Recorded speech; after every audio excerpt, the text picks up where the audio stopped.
Tori here, Geelong-Flipper. Hey guys, Tori. It's Uncle Flip. Your mate, Tori. It's Geelong-Flipper here. Tori here. Tori here, the Geelong-Flipper. I'm the Uncle Flip. How you doing? Hey legends, Tori here. Hope this finds you well. Geelong-Flipper here, coming to you funnily enough from Geelong. Just thought I'd show you like some of the stuff I've been buying lately, just some t-shirts and other bits and pieces that I have listed, and at the same time take advantage of the few minutes that it gives us to having a bit of a chat. Most of this stuff I buy for between say $2 and $5, typically listing it for between $15 to $35. A little bit more if I do get the opportunity, but I got some cool ones here, some anime stuff, and I was thinking to myself the other day, I've been receiving a lot of really lowball offers, and I thought to myself, I wonder if you guys receive them, and if you do, how do you deal with it? It's like some of this stuff that we find is incredibly old, right? And you know that, I know that, it's the nature of the beast and it's what we do. A lot of our thrifting and sorting and sourcing is from op shops where, you know, unfortunately maybe someone's even died and the stuff's been donated, or they've just got sick of it. But in any case, you know the deal. Every day I get lowball offers on stuff that is like old, and I don't know why, but for some reason that kind of pisses me off. And I don't know how you guys feel about it, but it's like I got in the car, I did the job, I did the sourcing, I found something that I'm hoping that you want, and now you're going to lowball me on it.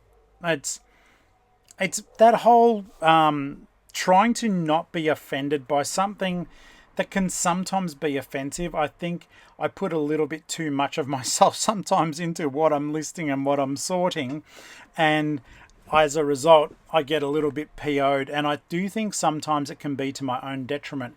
I don't know if you guys experience, well, that doesn't look good, experience this. I did put on the listing, though, there were marks on it. It's just an older golf shirt, but Russell Athletic is a pretty cool brand. Yeah, so I was thinking to myself, sometimes when these offers come through, all I think to myself is, honestly, just jump in your own time machine, go on back, and get it for yourself. Get it for yourself, because I know, you know, some of this stuff that we find, it's a fluke, it's a miracle. I know there's a lot of older stuff out there, but it also really emphasizes the nature of what we do as resellers and the way that we can find and source some really cool stuff from way back in the day. Some of it's not so old, like, you know, maybe it's only even a couple of years old. It might only be 6 months old, but it may be something that you just can't get anymore for whatever reason, or the buyer is in some location where they cannot source this stuff for themselves. So we as resellers on eBay or wherever you choose to sell your stuff, I think we're providing a valuable service, and it's one that, you know, takes up our time, effort and energy. And so I do think that it is just something that is pretty darn cool, to be straight up honest with you. And I don't think sometimes when people make these offers to us that they realize just how much effort goes into sourcing stuff. Do you guys, like, let me know in the comments below, do you travel far and wide to get your stuff? Do you have a couple of op shops or, you know, local areas that you source from and it's always bountiful? What sort of money are you paying in those areas for shirts and bits and pieces? Do you like selling clothing? What do you like selling? What makes you the most money?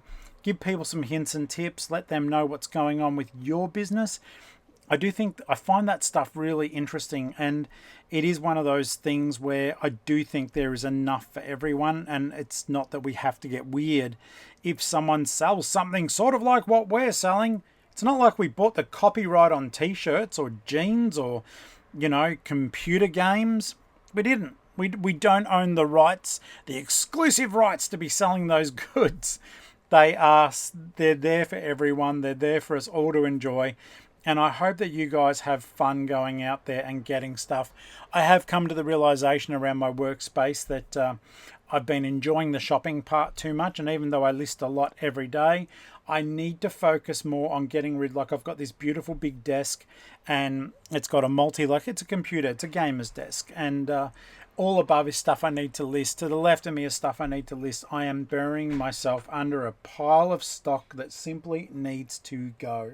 So my effort is to get rid of all the stuff that's around the desk, list it all into tubs, go to my offsite where I do a few shows now and find where those gaps are, pop them in like an elaborate Tetris puzzle, and then we are going to be able to go forward, buy some more stuff. Seriously, tradies, I'm recording. I'm a YouTuber. There's people working next door. I don't think they really care. They'll just hear me raise my voice. But so if you hear tools, it's because people are doing stuff. My new book Pinata is doing exceedingly well, guys. For the month, it's almost had 300 reads.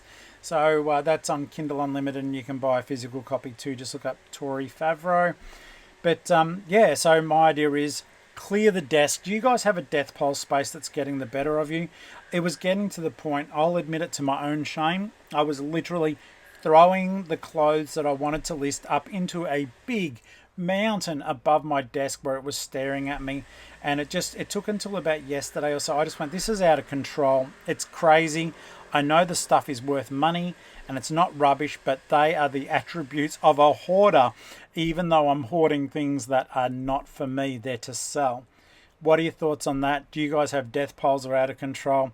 I just wanted to do this little talk about time travel, about lowball offers, and just have a chat to you guys and see what you're doing, and show you just some of the photography that I do. I just lay some core flute down, cover it with white cloth.